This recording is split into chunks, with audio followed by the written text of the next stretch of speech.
요한계시록 제11장 말씀이 되겠습니다.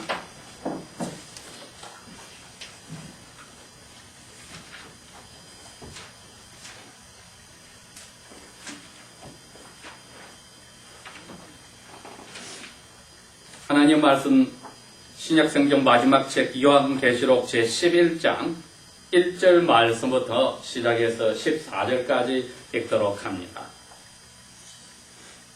또 그 천사가 내게 막대기 같은 갈대를 주고 서서 말하기를, 일어나서 하나님의 성전과 그 제단과 그 안에서 예배하는 자들을 청량하라.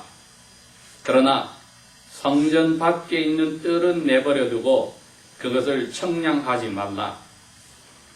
이는 이것은 이방인들에게 주기 때문인즉 그들의 이 도성을 42달 동안 짓밟으리라.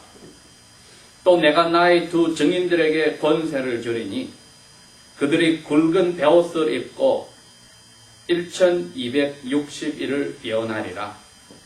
이들은 땅의 하나님 앞에 서 있는 두 올리브 나무들이요 두 등잔대들이니 만일 누구든지 그들을 해치려고 하면 그들의 입에서 불이 나와 그들의 원수들을 삼킬 것이요 누구든지 그들을 해치고려 하면 그도 반드시 이런 방법으로 죽임을 당하리라.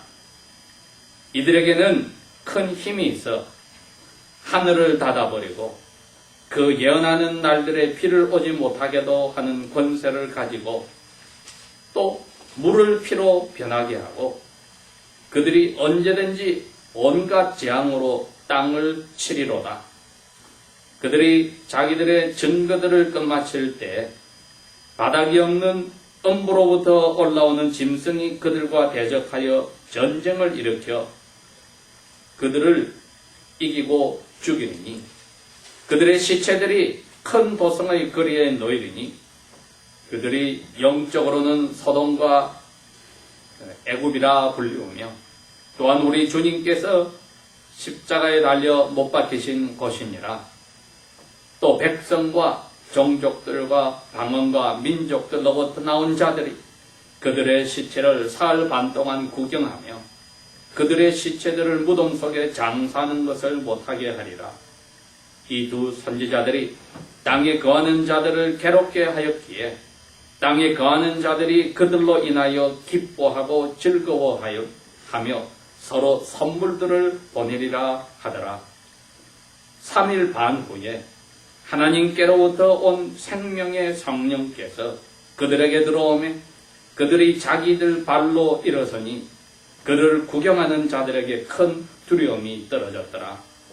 두 선지자들이 하늘로부터 나는 큰 음성을 들었는데 그들에게 이리로 올라오라 말씀하시는 것을 듣고 그들이 구름 속에서 하늘로 올라가니 그들의 원수들이 그들을 바라보니라. 그 같은 시각에 큰 지진이 나서 그 도성의 10분의 1이 무너졌더니 그 지진으로 죽은 자들이 7,000명이었더라. 그 남은 자들은 놀라며 하늘의 하나님께 영광을 돌리니라. 둘째 화가 지나갔으니 보라 셋째 화가 빨리 임하는도다. 아멘. 저희들이 오늘 이 말씀을 이해하기 위해서 구약 성경을 읽어야 되기 때문에 저와 함께 구약 성경을 펼칩니다. 먼저 다니엘서 제7장이 됩니다. 제가 가진 성경의 페이지 수가 다르기 때문에 다니엘서 7장, 이사야, 예레미야, 에스겔, 다니엘 그렇게 됩니다. 다니엘서 제7장 뒷부분을 저희가 읽도록 합니다.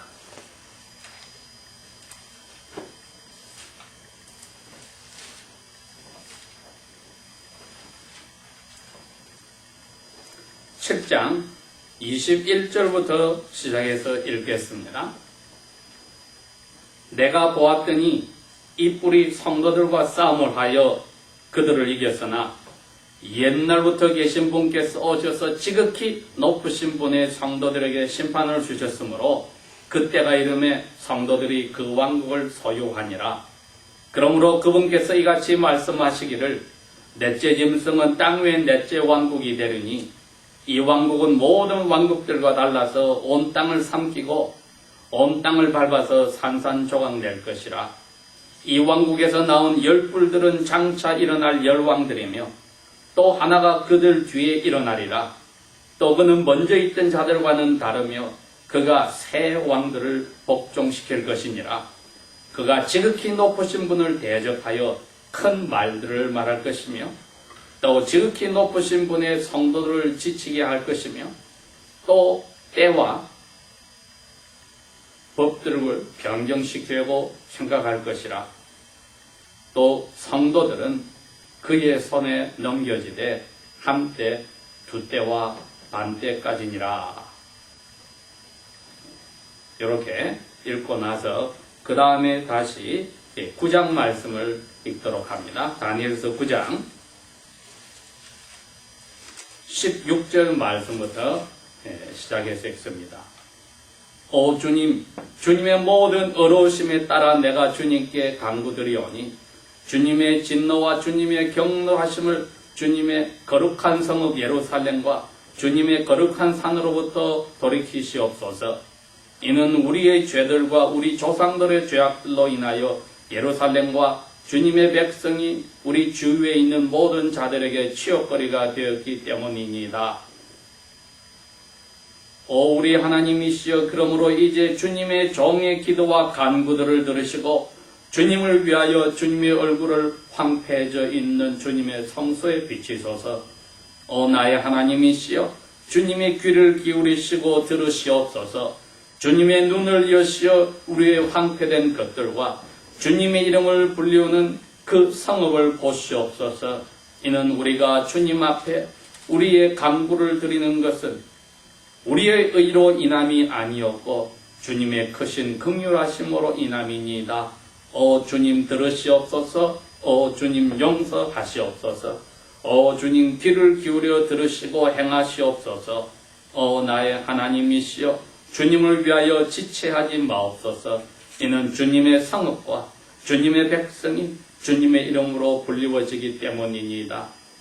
내가 말씀드리며 기도드리고 나의 죄와 나의 백성 이스라엘의 죄를 자백하며 내 하나님의 거룩한 산을 위하여 주 나의 하나님 앞에 나의 간구를 드리고 있을 때에, 곧 참으로 내가 기도드려 말씀드리고 있을 때에, 내가 처음에 환상에서 보았던 바로 그 사람 가브리엘이 점은 제사를 드릴 때쯤에 신속히 날아와서 나에게 이르러 그가 내게 알려주고 또 함께 말하였는데 말하기를, 오 다니엘아, 이제 내가 너에게 능숙함이나 명철을 주려고 나왔느니라. 너가 간구를 드리기 시작할 때에 명령이 나왔으므로 내가 너에게 보여주려고 왔나니 이는 너가 크게 사랑을 입은 자이기 때문이라. 그러므로 너는 이 일을 깨닫고 이 환상을 깊이 생각할지니라. 너의 백성과 나의 거룩한 성읍에 70주간들이 정하여졌나니 이것은 허물을 끝내고 죄들을 종결짓고 죄악에 대하여 화목을 이루고 영원한 의를 가져오며 그 환상과 예언을 봉인하고 또 지극히 거룩하신 분에게 기름 부으심이 임하리라. 그러므로 알고 깨달을지니라. 예루살렘을 회복시키고 건축하라는 명령이 나가는 그때로부터 그 메시아요 그 통치자께 이를 때까지 7주간들의 62주간들이 있을 것이라. 그 거리와 그 성벽이 다시 건축되리니 곧 고난스러운 때들 중에 되니라. 62주간들 중에 메시아께서 끊으실 것이나 그분 자신을 위한 것이 아니니라. 또 장차 올 한 통치자의 백성이 그 성읍과 그 성소를 파괴할 것이요 그것의 끝은 한 홍수로 뒤덮인 것 같을 것이라. 또 그 전쟁의 끝이 이르기까지 황폐하게 되는 것들이 정하여졌느니라. 또 그분께서 많은 사람들과 더불어 한 주간 동안 그 언약을 확정하실 것이요. 그 주간의 정간에 그분께서 그 희생물과 봉헌물을 폐지하실 것이요. 또 가증한 것들이 뒤덮임으로 그분께서 그것을 황폐하게 하시리니 완전히 끝날 때까지 하실 것이요. 또 그 작정된 것이 그 황폐하게 된 것들 위에 쏟아지리라 하니라. 아멘. 저희들이 지금까지 공부했던 요한계시록의 제일 복잡한 부분에 도달을 했습니다. 여러 학자들은 19장, 20장이 해석하기 힘들다 이런 이야기들을 하고 그것 때문에 여러 교단들이 나눠지기도 하지만은 막상 저희들이 이 11장에 들어와서 여섯째 천사가 나팔을 불고 이제 마지막 두 번째 큰 재앙의 끝부분에 다다른 이 부분이 구약 성경을 이해하기 전에는 도저히 저희들이 이 11장 자체를 읽을 때 이해할 길이 없어서 이것이 가장 까다로운 부분이라 조금이라도 이해를 도우려고 저희들이 관계된 다니엘서 7장과 10장을 읽었습니다. 더 한 군데는 스가랴서 4장에 나오는 부분에 오늘 여기에 나오는데 거기서도 스가랴가 여호와께 환상을 받았는데 그 환상에 여룹바벨과 여호수아가 제사장과 선지자의 모습으로 나타나며 두 올리브 나무와 두 금촛대의 모습으로 나타나서 상징적인 모습을 보여주어서 오늘 이 11장에 나오는 이 상징적인 이 두 증인의 모습을 통하여 저희들이 구약 성경과 연관을 지으면은 이해하는 데 큰 도움이 됩니다. 이 11장에 나온 이 말씀대로 이제 오늘의 이 사도 요한이 본 환상의 특징은 자기 자신도 말씀을 듣고 손에 오늘 준 메저링 테이프죠. 이것을 받았다. 그럼 이것을 가지고 무엇을 써라는 것인데 어디에 써라 했더니 갑자기 성전이 나타나고 했습니다. 성전과 그 제단을 재고 맨 밖에 있는 뜰은 재지 말라고 했습니다. 왜? 거기는 42달 동안 지금 우리 다니엘 여기에 나와 있는 10장에 나와 있는 다니엘서에서 말한 예언과 관계되어진 1260일, 즉 3년 반 동안의 이방인들의 집합이기 때문에 그것은 재지도 말아라 이런 명령을 받았다고 했습니다. 그런데 이분이 이 환상을 볼 때는 이미 예루살렘 성전은 없어진 지 무너진 지 20년이 지났습니다. 그러나 이분의 머릿속에는 뚜렷하게 또 이분의 이 편지를 읽고 있는 사람들에게는 많은 이야기를 들었기 때문에 뚜렷하게 예루살렘 성전이 어떻게 생겼는지를 압니다. 이 성전이 그냥 평범한 평지 그대로 있는 게 아니고 산 언덕에 있기 때문에 맨 바깥에 있는 것이 이방인들을 위한 그 성전 마당 뜰, 그 다음에 여성들을 위한 뜰, 그 다음에 이스라엘을 위한 뜰이 있어서 그 계단이 올라가면서 다시 마당이 나오고 올라가면서 마당이 나옵니다. 그러니 이방인들을 위한 뜰은 가장 대문 마지막에 있는 제일 낮은 계단 밑에 있는 그 마당을 이야기합니다. 여기를 재지 말아라 이야기를 하신 것이죠. 그러니까 이 사도 요한 자신이 이 메저링 테이프를 받아가지고 하나님을 예배하는 성전 안에 있는 사람들은 다 측정을 하고 제단도 측정을 하는데 이방인들이 밟아야 되는 그 성전의 제일 낮은 부분에 있는 마당은 재지 말아라. 42달 동안에 이방인들에게 이 거룩한 성이 짓밟힌다. 이렇게 이야기를 하여서 일정 기간 여기 42달 즉 3년 반이라고 하는 기간을 정해놓고 이 기간 동안에는 모든 것이 어려운 자리에 이방인들의 손에 들어간다고 밝혀두었습니다. 없어진 성전과 제단과 그 안에 있는 예배하는 사람들을 제라고 함으로써 사도 요한이 받은 명령은 결국은 이 상징적인 행위로 오늘날 예수 그리스도를 통하여 하나님의 자녀가 된 사람들이 하나님의 은혜 안에 하나님의 거룩하심에 참여하여서 보호를 받고 사는 모습을 보여준 겁니다. 그래서 그 자로 잰 안에 있는 사람들에게는 조금도 하나님이 자기 손에서 뺏어갈 것이 없는 힘을 가진 하나님의 힘 안에 있기 때문에 누구도 그분들의 믿음을 어쩔 수 없다는 것을 여기에 밝혀주는 것이지요.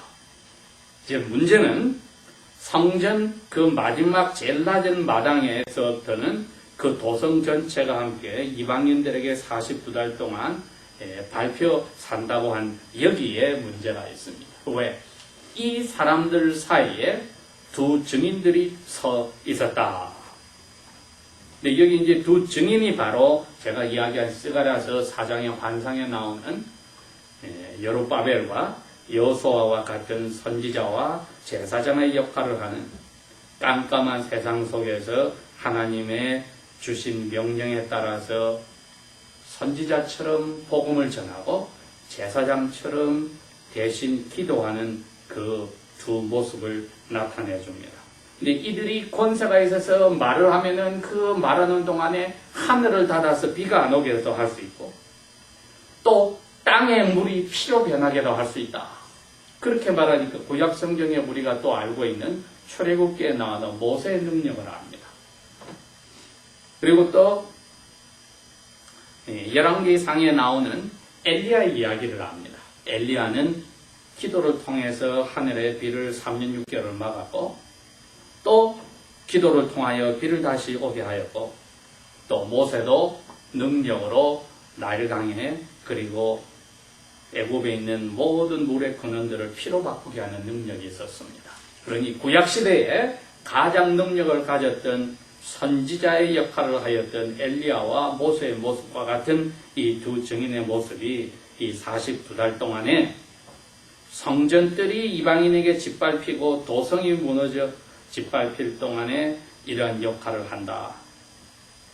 그래서 이 두 증인들의 역할을 인하여 세상의 모든 재앙들이 내려오더라. 이게 6절까지 11장 6절까지 내용입니다. 그러니 먼저 저희들이 이 뜻이 언제부터 언제까지 이야기를 하는가에 우리가 지금 다니엘서를 10장을 읽었던 부분입니다. 다니엘은 에스겔이 인용하고 예레미야가 예언하였던 대로 유다 민족들이 70년 동안 포로 생활을 한다는 것을 깨달았습니다. 69년째에 깨닫고 하나님 앞에 기도를 한 것이 바로 오늘 저희들이 읽었던 다니엘서 9장의 내용이었습니다.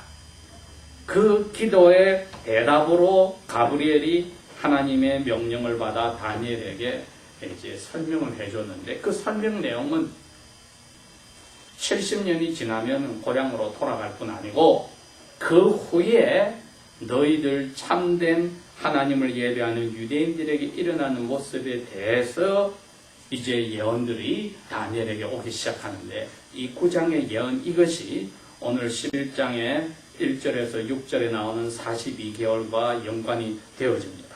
그리고 후에 이 두 증인들이 죽었다가 사흘 반 동안에 시체도 장사하지 못하게 버림을 받다가 다시 부활하여서 하늘로 가는 것과 연관이 되어지는 것이니 이 9장에 나오는 70년의 그 이스라엘 사람들의 유수가 끝나고 돌아간다는 답이 왔을 뿐 아니고 그 후에 돌아간 이 참된 이스라엘 사람들이 고향에서 메시아를 맞을 때까지 기다리는 기간이 나와 있는데 왜 70년의 유배 생활을 시켰느냐고 설명을 하나님이 그 전에 하신 이유는 이거였습니다.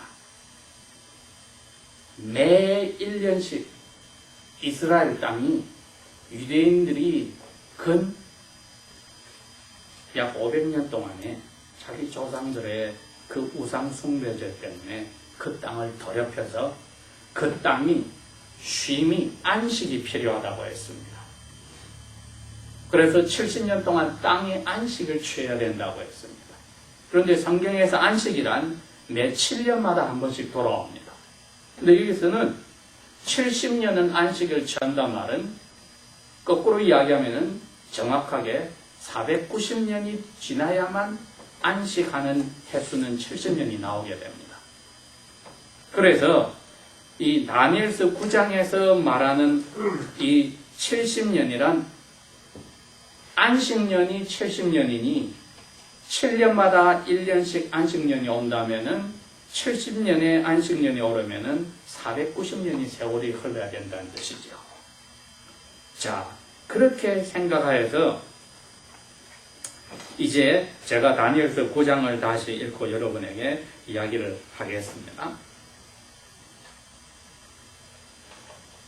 25절 그러므로 알고 깨달을지니라 예루살렘을 회복시키고 건축하라는 명령이 나가는 때로부터 그 메시아요 그 통치자께 이를 때까지 7주간들의 62주간들이 있을 것이라.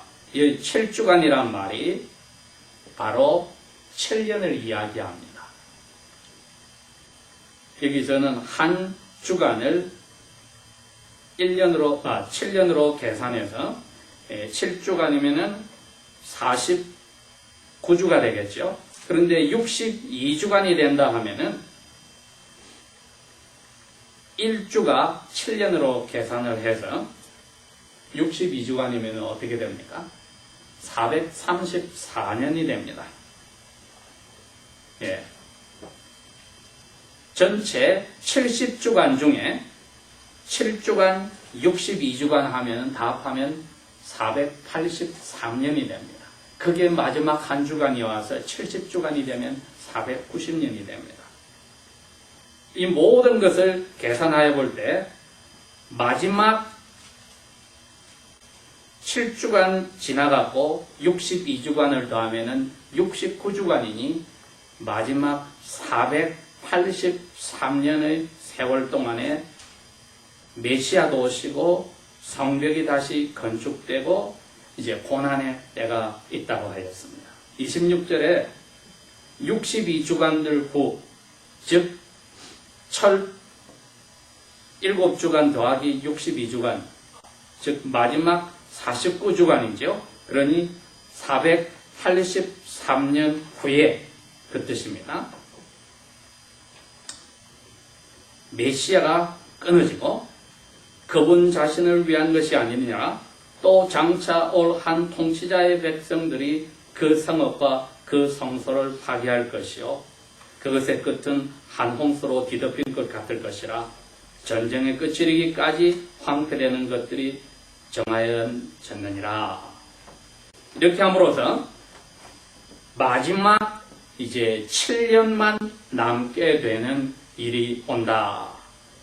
이게 요한계시록 11장에 나오는 것과 어떤 연관을 짓냐면은 이제 소위 말해서 490년이 되면은 이 세상 마지막이 정리가 되는데 483년째까지 메시아가 오셔서 이 세상에 구약시대부터 내려왔던 하나님의 나라의 시작을 선포하시고 하나님의 백성을 받아들여서 하나님의 나라가 시작이 되는데 483년이 지나서 마지막 1주간 마지막 7년의 즈음에 메시아께서 죽임을 당하여서 이 성전과 도성이 황폐함을 당한다.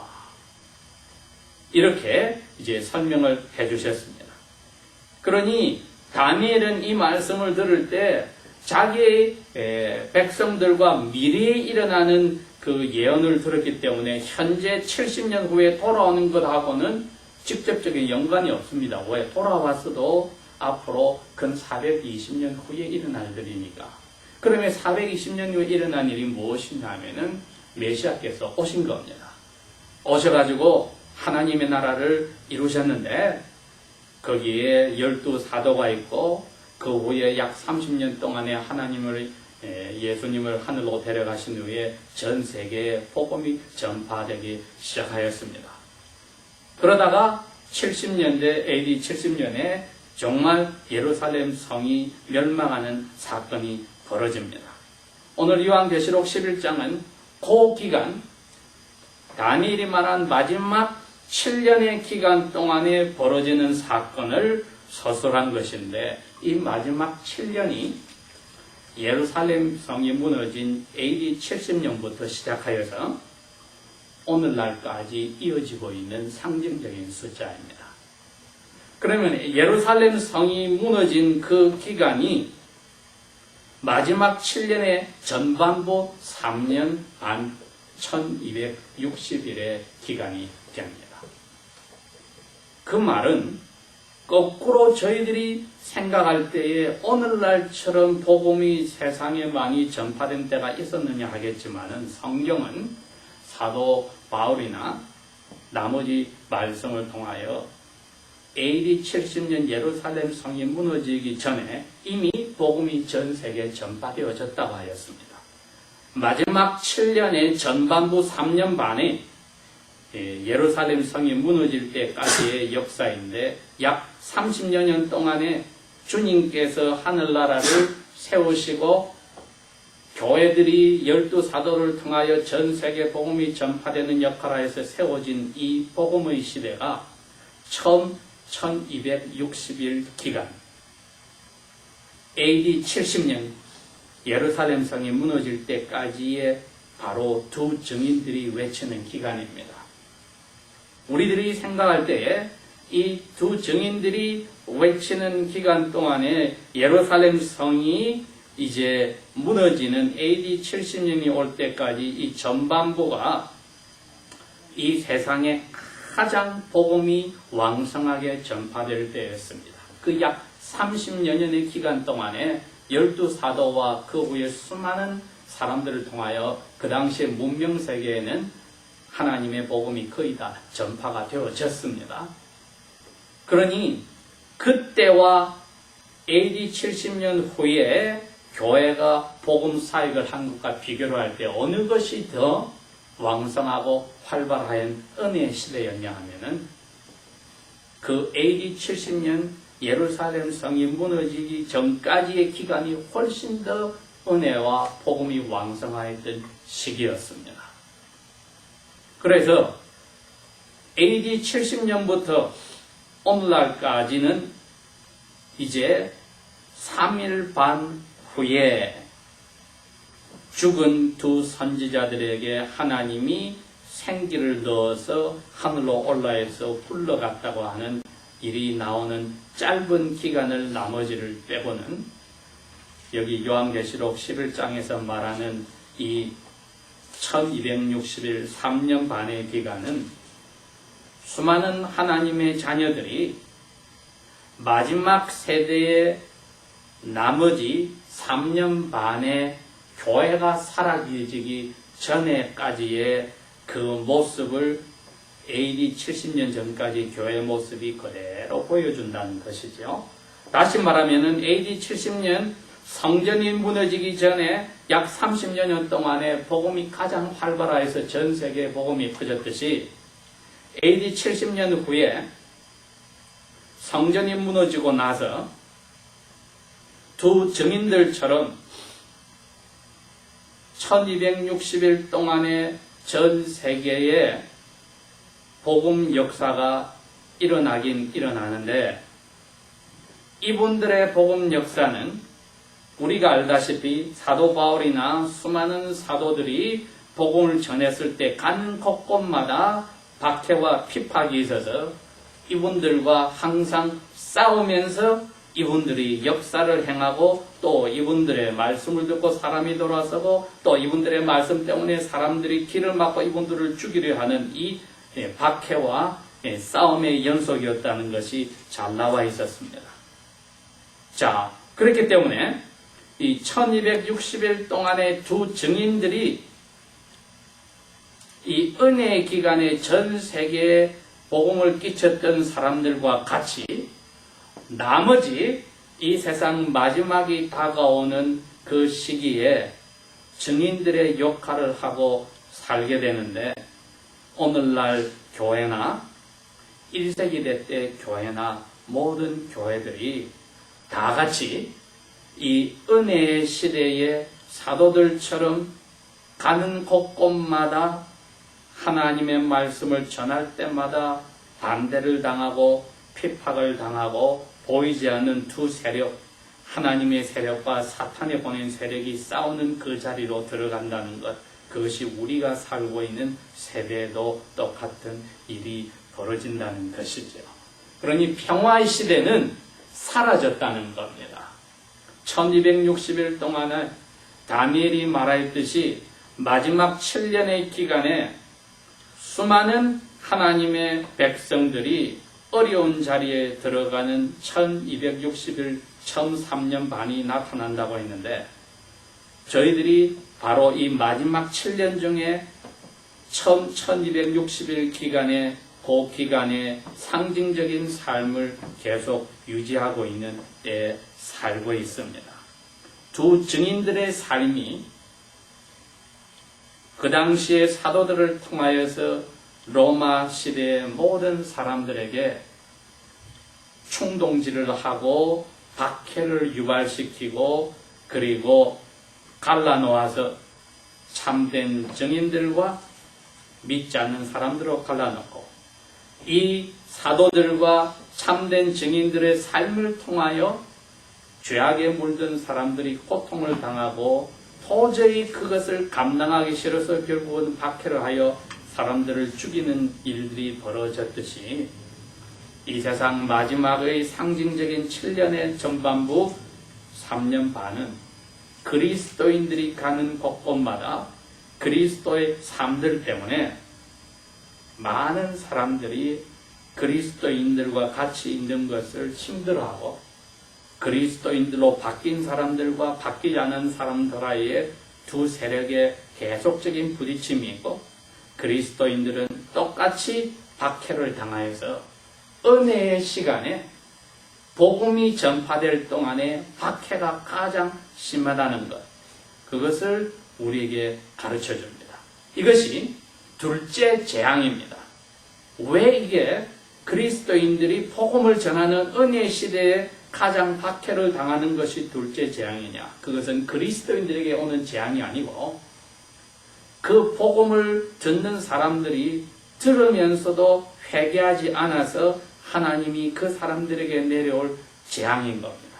그러니 그리스도인들이 곳곳마다 들어가는 곳마다 그리스도인들의 삶을 통하여 듣는 사람들이 괴로워서 그리스도인들을 죽이고 감옥에 넣고 하는 일들이 지난 2000년 동안에 예루살렘 멸망하기 전이나 예루살렘 멸망한 후나 1260일이라는 마지막 세상 7년의 처음 3년 반 동안에 계속 일어나고 있습니다. 오늘날도 그 일이 일어나서 북한에는 교회가 사라지고 중국에도 참된 교회는 정부가 막아버리고 하였습니다. 계속하여서 자유의 세계에 살고 있는 저희들은 깨닫기 힘든 사실은 성경에서는 이게 원래 교회가 마지막 7년의 처음 3년 반에 사는 모습이라는 것을 보여준 겁니다. 교회가 은혜 속에 서 있지만은 박해 속에 있다는 것. 그리스도인들이 믿지 않는 사람과 같이 어울려 사는데 믿지 않는 사람들이 그냥 잘해주고 친구인 것 같으니까 속지 말라는 것입니다. 왜? 그리스도인들이 그 사람들과 평화롭게 어울리는 것 같아도 그것은 제가 여러 번 이야기했지만 보너스 잠깐 있는 평화가 은혜지 원래 성경에서 11장에 말하는 표현은 다니엘 9장에서 예언됐듯이 고통을 당하는 기간입니다. 그러니 AD 70년에 예루살렘 성이 망할 때까지 근 30여 년 동안에 박해도 심하고 은혜의 복음이 전파된 시간과 같이 그 후에 저희들도 말세에 똑같이 은혜와 복음이 전파되는 시간인 동시에 박해가 엄청나게 심하다는 것을 기억하라는 것이죠. 대한민국 땅에도 북한 땅이 완전히 공산주의로 넘어갔을 때 알아냈습니다. 참된 그리스도인들의 삶은 저처럼 김일성이나 그를 따르는 사람들이 듣기 싫어서 다 감옥에 넣고 죽여버리는 박해가 있었구나. 이 하나님의 도성을 황폐하게 하는 이 세력과 참된 그리스도인들 사이에 붙어드는 이 싸움은 끊어지지 않아서 참된 그리스도인의 증인의 삶을 사람들이 도저히 괴로워서 들을 생각을 못하는구나. 그러니 마귀가 결국은 음부에서 자기의 권세를 가지게 하는 짐승, 즉 매 세대마다 있어왔던 세상 정부의 권위죠. 이게 음부에서 나온 마귀가 보낸 짐승입니다. AD 70년 전에는 로마 정부였고 AD 70년 후에는 각 세대마다 생기는 새로운 나라의 정부들이 음부에서 사탄의 지령을 받아 나온 짐승처럼 권세를 가지고 참된 그리스도인들, 증인들과 부딪혀서 싸우다가 결국은 죽여버리는 일이 벌어집니다. 그러니 오늘날도 계속하여서 자유세계에 사는 저희들이 이해하지 못하는 미국 땅에서도 눈에 보이지 않는 그리스도인들과 비그리스도인의 전쟁이 세계 곳곳에서는 지난 2000년 동안에 참된 그리스도인들에게 일어나고 박해를 당하고 그리스도인들의 올바른 모습에 이방인들은 괴로움을 당하고 그것을 싫어하는 일들이 벌어졌습니다. 도대체 오늘 저희들이 배우는 내용이 무엇인가? 첫째는 이겁니다. 우리가 이 두 증인들 모세와 엘리야와 같은 삶을 사는 교회 멤버들이라는 겁니다. 그리고 여호수아와 여룹바벨과 같은 하나님 앞에서 선지자와 제사장의 그 역할을 하는 교회 멤버들이라는 겁니다.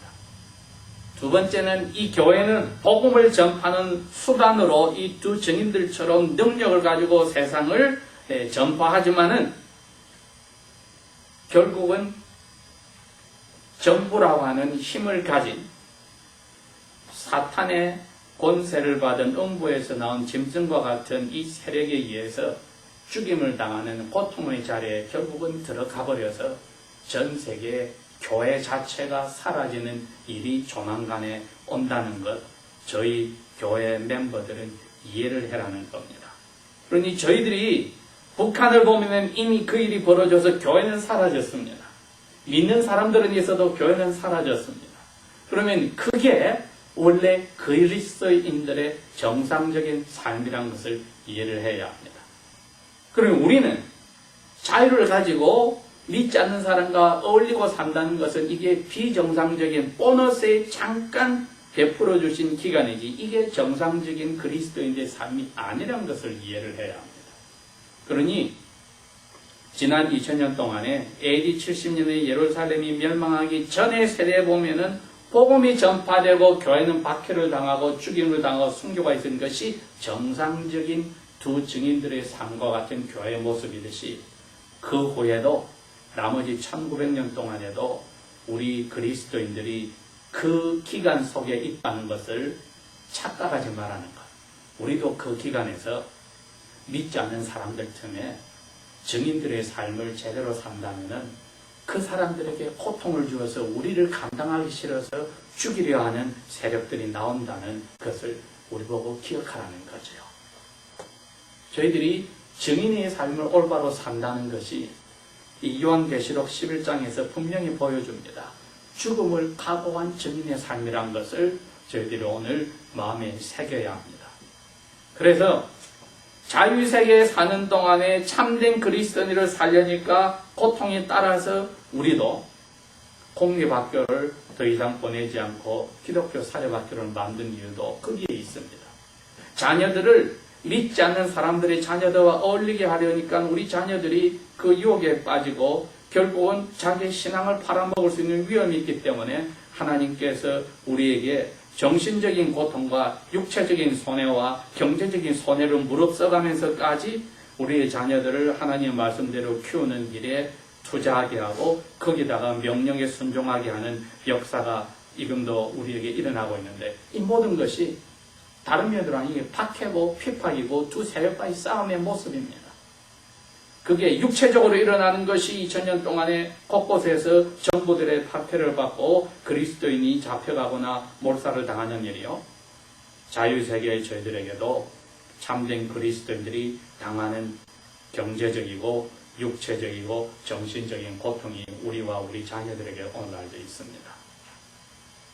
그러니 요한계시록 11장의 말씀은 구약성경의 예언이 신약시대, 은혜, 복음시대의 박해시대에 이루어지면서 그 말씀을 읽는 목사들과 그 말씀을 그 당시에 듣는 교인들과 그리고 그 읽고 듣고 나서 그 가운데로 있는 것을 지키는 사람들에게 복이 있다는 이 처음에 요한계시록 1장의 말씀을 생각하면은 우리가 그 박해시대에 살고 있다는 것을 절대로 잊지 말고 자유세계에 있어서 마치 우리는 그것에서 면제된 것처럼 착각 속에 빠지지 말아서 우리 증인의 삶이 참된 복음의 삶인지를 스스로에게 한번 물어봐야 합니다.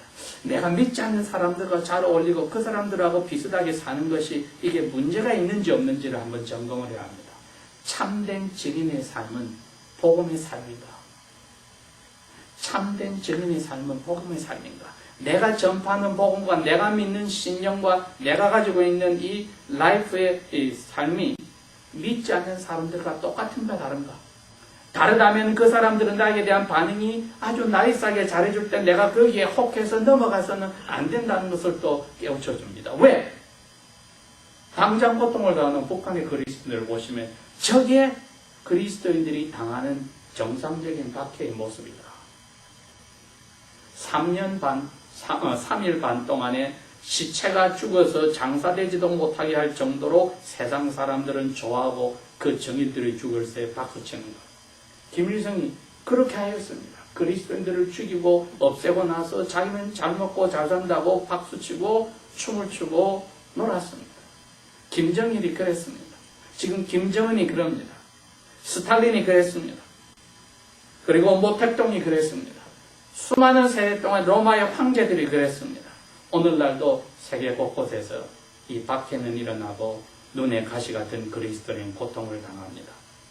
이러다가 전 세계 전체가 다 그리스도인들은 있으나 교회 자체가 사라지는 날이 올 때 저희들은 마지막 주님께서 재림하시기 직전의 자리에 들어갔다는 것을 이제 알게 되니 내 참된 절연의 삶은 참된 복음의 모습인지를 우리가 한번 생각하면서 우리가 이 자유세계에 산다는 것이 하나님이 주신 은혜인 동시에 너무나 큰 유혹이 있다는 것. 이것을 생각하고 항상 고통 중에 이 기간 동안에 박해를 당하는 두 증인들과 같은 그리스도인의 모습 속에서 우리를 항상 비춰보면서 내가 자유세계에서 평화롭게 있는 동안에 유혹에 빠져서 믿지 않는 사람들과 어울리는 틈에 신앙이 파산의 자리에 가지 않도록 파손의 자리에 가지 않도록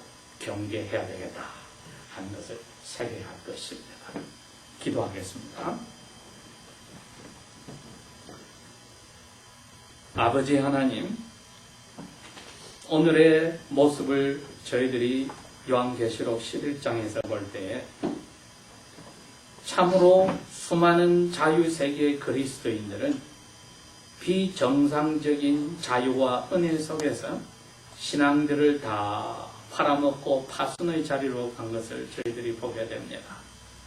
참된 하나님의 자녀들이 그 외 수많은 나라에서는 2000년 동안의 박해와 순교를 당하는 고통 속에서 두 증인과 같이 자기들의 복음과 같은 삶을 살고 고통당하는 것을 저희들 또한 보았습니다.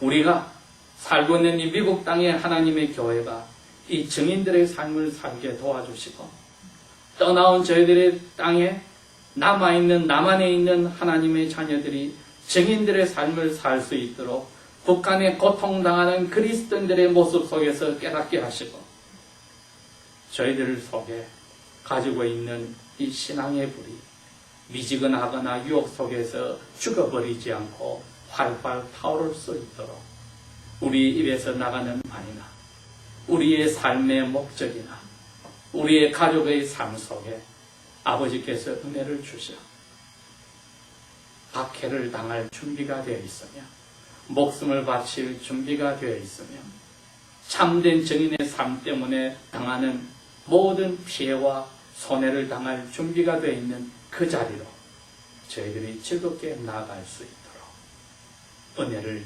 내려주십시오.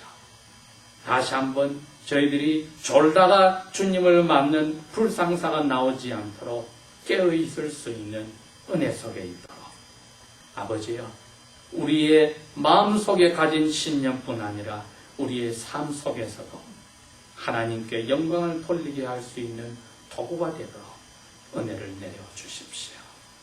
예수님 이름으로 감사 기도합니다. 아멘.